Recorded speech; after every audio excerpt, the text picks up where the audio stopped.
మీ మోకాల నొప్పులకు ఎటువంటి సర్జరీ లేకుండా ఎపియాన్ పెయిన్ క్లినిక్ అందిస్తున్న అత్యాధునిక చికిత్స.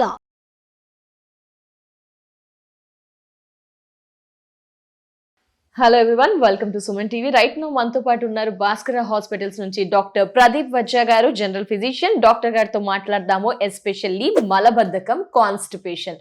సార్ నమస్తే. సార్ నమస్కారం. సార్, మలబద్ధకం, కాన్స్టిపేషన్ బాగా పెరిగిపోతూ ఉంది సార్.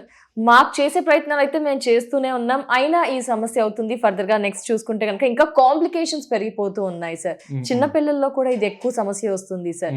సో మరి ఎందుకు ఈ కాన్స్టిపేషన్ సమస్య పెరిగిపోతూ ఉంది, ఏం చెయ్యాలి అది రాకుండా ఉండాలంటే? ఫుడ్ విషయం అంటారా, లేకపోతే ఎక్సర్సైజ్ లేకపోవడం అంటారా? ఒకసారి దాని గురించి సార్. మనం మలబద్ధకం అంటే మామూలుగా అందరూ అనుకుంటారు మోషన్ అనేది రాకపోతేనే మలబద్ధకం అని. కానీ యాక్చువల్లీ చెప్పాలంటే మలం అంటే స్టూల్, ఈ మలం అనేది రెగ్యులర్గా, అంటే చాలా మందిలో ఏమవుతుంది అంటే 3 daysకో 4 daysకో ఒకసారి వస్తుంది. దాన్ని మనం మలబద్ధకం కింద కన్సిడర్ చేస్తాం. లేదా రోజు గట్టిగా మోషన్ రావడాన్ని కూడా మనం మలబద్ధకం కింద కన్సిడర్ చేస్తాం. ఏదో అప్పుడప్పుడు, అంటే మనకి రెగ్యులర్గా అవ్వకుండా ఏదో ఒకసారి కాన్స్టిపేషన్ అనేది ప్రతి ఒక్కరు లైఫ్ టైంలో ఏదో ఒక టైంలో స్ట్రెస్ వల్ల కానీ, వాళ్ళు తినే ఫుడ్స్ వల్ల కానీ వస్తూ ఉంటుంది. దాన్ని మనం మలబద్ధకం అని అనం. ఎగ్జాక్ట్ మలబద్ధకం అంటే ఏంటి సార్? ఎగ్జాక్ట్ మలబద్ధకం అంటే రెగ్యులర్ డైలీ బేసిస్ గా, అంటే రోజు వారీగా మనకి ఈ ప్రాబ్లం అనేది రిపీట్ అవ్వడం. మెయిన్ గా ఏంటంటే ఏజ్డ్ పీపుల్, ఎక్కువగా 45-50 years దాటిన వాళ్ళు, డయాబెటిక్, ఒబిసిటీ, లావుగా ఉండే వాళ్ళు, వీళ్ళలో మలబద్ధకం అనేది కామన్. ఎందుకంటే ప్రేగు కదలిక అనేది, అంటే మనం ఇప్పుడు ఏదైతే తింటామో తిన్న వెంటనే అది పెరిస్టాల్సిస్, అంటే కడుపులో మొత్తం నొక్కుకుపోయి అది కింద వరకు డైజెస్ట్ అయి వెళ్తూ ఉంటుంది అనమాట. ఈ ప్రేగు ఏజ్ వల్ల కానీ, లేదా షుగర్, థైరాయిడ్, బీపీ ఇలాంటి వాటి వల్ల కదలిక అనేది తగ్గిపోతుంది. అంటే అది నొక్కే పవర్ అనేది తగ్గిపోతుంది. దానివల్ల మోషన్ అనేది సరిగా అవ్వదు. ఇదొక కారణం ఉంటుంది. లేదా వాళ్ళు తినే ఫుడ్స్, చాలా మంది ఆయిల్ ఫుడ్స్, జంక్ ఫుడ్స్, లేదా ఎక్కువగా రెడ్ మీట్ తింటూ ఉంటారు, మటన్, బీఫ్, ఇలాంటి వాటి వల్ల మలబద్ధకం అనేది పెరిగే అవకాశాలు ఉంటాయి.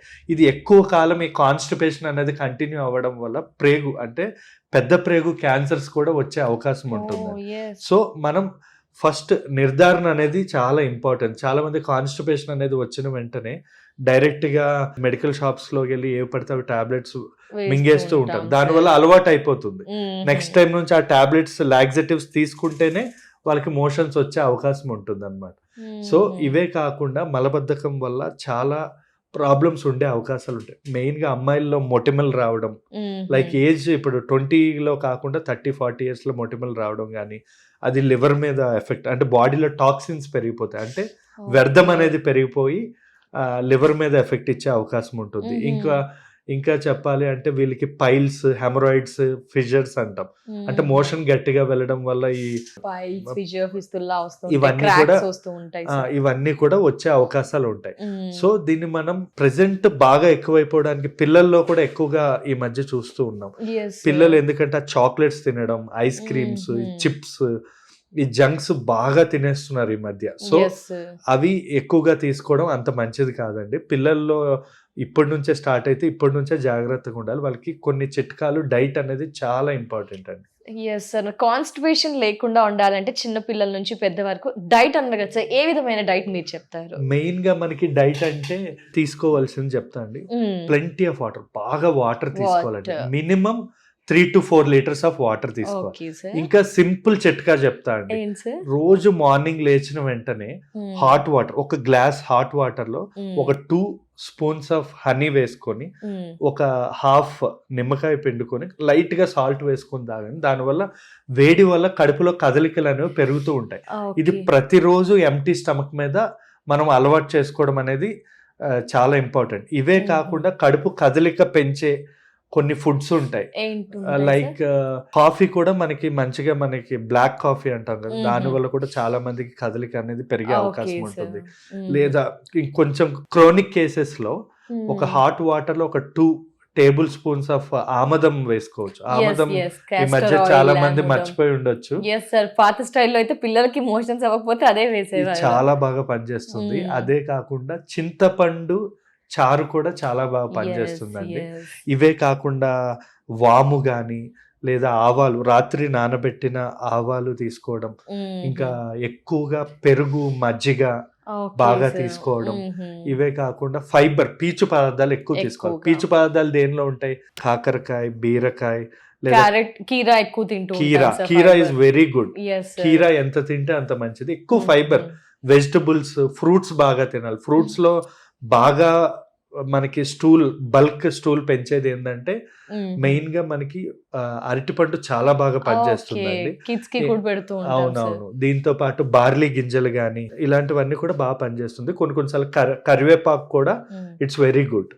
సో నేను చెప్పబోయేది మెయిన్ ఫుడ్ ఎక్కువ తీసుకోవాలి. ఫుడ్ కి సంబంధం కాన్స్టిపేషన్ మొత్తం డిపెండ్ అయి ఉందంటారా సార్? ఫుడ్ మీదే కాన్స్టిపేషన్ 100%. ఫుడ్, ఏజ్ అండ్ వాళ్ళకున్న లైక్ చెప్పా కదా, డయాబెటీస్, ఒబిసిటీ, రోజు ఎక్సర్సైజ్ చేయడం, రోజు సేమ్ టైం మెయింటైన్ చేయాలి. ఎక్సర్సైజ్ కూడా ఒక రోజు పొద్దున్న, ఒక రోజు నైట్ కాకుండా రోజు మార్నింగ్ ఒకటే టైం ఎక్సర్సైజ్ మెయింటైన్ చేయాలి.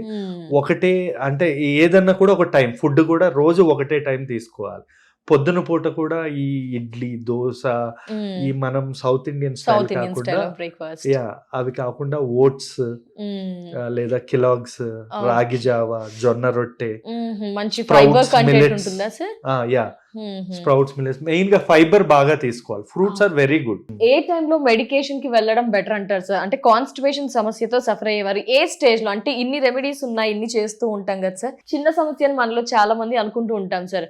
అంటే ఏ టైంలో ఒక డాక్టర్ ని కన్సల్ట్ అవ్వాలి అంటారు ఎగ్జాక్ట్ గా కాన్స్టిపేషన్? నేను ఇందాక చెప్పా కదండి, కాన్స్టిపేషన్ ఎప్పుడు అంటే రెగ్యులర్ బేసిస్, ఏదో మనం స్ట్రెస్ అయ్యి ఏదో ట్రావెలింగ్ చేసో ఎప్పుడో అయింది కాకుండా రెగ్యులర్ గా మనకి ఇలాగే జరుగుతుంది, మనం నేను చెప్పిన చిట్కాలన్నీ పాటిస్తున్నా కూడా అవ్వట్లేదు అంటే ఖచ్చితంగా డాక్టర్ దగ్గరికి వెళ్తే, మీకు క్వాలిఫైడ్ డాక్టర్ దగ్గరికి వెళ్తే వాళ్ళు కరెక్ట్ ట్రీట్మెంట్ ఇస్తారు. మీరు అనవసరంగా కొన్ని లాక్సేటివ్స్ ఉంటాయి, దానివల్ల ఏమవుతుంది అంటే మన బాడీ, అంటే మన లోపల పెద్ద ప్రేగు అనేది ఏమవుతుందంటే కాంప్రమైజ్ అయిపోతుంది. సో మీకు అది వేస్తే తప్ప మీకు మోషన్ రాదు. సో ఇలా చాలా మంది మెడికల్ షాప్స్ కి వెళ్ళి తీసేసుకోవడం వల్ల ఇంకా మన పెద్ద ప్రేగు ఏమనుకుంటుంది, అది ఎప్పుడు ఆ మందు వేసుకుంటారో అప్పుడు పని చేయడం అలవాటు చేసుకుంటాం. సో మన బాడీకి మనం స్ట్రెస్ ఇవ్వాలి. అంటే లైక్ మనం ఇప్పుడు జిమ్ చేస్తే కదా మనకు మజిల్ వచ్చేది, సో అలా వదిలేస్తే బాడీ మజిల్ అంతా పోతుంది. ఇది కూడా అంతే, మనం మన ఓన్ గా ట్రై చేయాలి.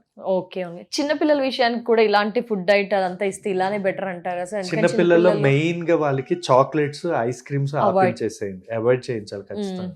వాళ్ళు ఇంకా ఎక్కువ ఇబ్బంది ఉందంటే కొంచెం గ్రైండ్ చేసి పెట్టండి ఫుడ్, లైక్ స్వీట్ పొటాటోస్ ఉడకబెట్టి పెట్టడం, ఇలాంటి మరీ చిన్న పిల్లల్లో 1 year లోపల యాపిల్ ఉడకబెట్టి పెట్టడం, లేదా అరటిపళ్ళు, ఇలాంటివన్నీ కూడా గ్రైండ్ చేసి, మామూలుగా మనకు పెద్దవాళ్ళు అప్పట్లో మొత్తం అంతా గ్రైండ్ చేసే పెట్టేవాళ్ళు. అలా పెట్టడం వల్ల ఈ మోషన్ ప్రాబ్లం నుంచి పిల్లలకి విముక్తి పడుతుంది. ఇప్పుడు స్కూల్కి వెళ్ళే పిల్లలకి, ఎందుకంటే school schedules morning early hours అలా ఉంటుంది, దాని వల్ల ఏమన్నా సమస్య అక్కడ అవుతుందంటారా సార్? రెగ్యులర్ గా రెస్ట్ రూమ్స్ కి వెళ్ళకపోవడం, స్కూల్లో కంఫర్ట్ గా ఉండడం వెళ్ళకపోవడం, అది ఏమైనా కాన్స్టిపేషన్ కి దారి తీస్తుంది అంటారా? అందుకే నేను ఎప్పుడు 5 years పిల్లలకి అసలు స్కూల్ అనేది 12 o'clock 1 o'clock వదిలేసేయాలండి. ఈవినింగ్ 5 o'clock వరకు పెట్టొద్దు యాక్చువల్లీ. సో వాళ్ళకి హెవీగా 5 వరకు ఉండి స్పోర్ట్స్ సరిగా లేక దీనివల్ల కూడా పిల్లల్లో కాన్స్టిపేషన్ అనేది వచ్చే అవకాశం ఉంది. ఇంకోటి చిన్న పిల్లల్లో కొన్ని చిట్కాలు కూడా ఉంటాయండి కాన్స్టిపేషన్ కి, లైక్ మరి 3 months 2 months 4 months వాళ్ళలో ఏంటంటే వీ కెన్ స్టిమ్యులేట్ అన్నమాట. ఎలా అంటే లైక్ తమలపాకుతో మనం కింద మనం పెట్టి ఇట్లా అంటే స్టిమ్యులేట్ అవుతుంది, చింతపండుతో స్టిమ్యులేట్ చేయొచ్చు. ఇవన్నీ లైక్ ఓల్డ్ చిట్కాలు, ప్రెసెంట్ ఎవరికి రాదు, అదేదో సంథింగ్ ఫీల్ అవుతారు. ఎలా ఫాలో అవడం బెటర్ అంటారు? ఇంకా చాలా మంది కొందరు విలేజ్ లలో ఫాలో అవుతుంది. Is it right way sir? Right way, కానీ ఓన్లీ వీఆర్ డూయింగ్ ఎక్స్టర్నల్ కదా, బయటనే చేస్తున్నాం కాబట్టి ఏముండదు. 3 to 5 months ఇప్పుడే వాళ్ళకి మెడిసిన్స్ అలవాటు చేయడం ఇష్టం ఉండదు చాలా మందికి, కానీ మంచిది కూడా కాదు. చిన్నప్పుడే వాళ్ళకి మెడిసిన్స్ అలవాటు చేస్తే వాళ్ళకి అది ఇబ్బంది అవుతుంది. మెయిన్ గా వాటర్ బాగా తాగిపియాలి పిల్లలు. 6 months లోపల ఫీడింగ్ కూడా బర్న్ బేబీస్ కి అయితే 6 months లోపల మిల్క్ ఫీడింగ్ వెరీ ఇంపార్టెంట్. ఈ లాక్టోజన్ ఇవన్నీ మనం ఏవైతే వాడతామో ఫార్ములా, అవి దానివల్ల కూడా కాన్స్టిపేషన్ వచ్చే అవకాశం ఉంటుంది. యా ఎస్ ప్రోబయోటిక్స్ ఇంపార్టెంట్, అంటే గుడ్ బ్యాక్టీరియా ఉన్న milk, mother milk. Mother milk అందుకే 6 months వరకు ఖచ్చితంగా మదర్ మిల్కే పెట్టమని చెప్తాం. ఎస్ కాన్స్టిపేషన్ కూడా thank you so much sir, valuable information, valuable time spend చేసినందుకు నమస్కారం సార్. Thank you.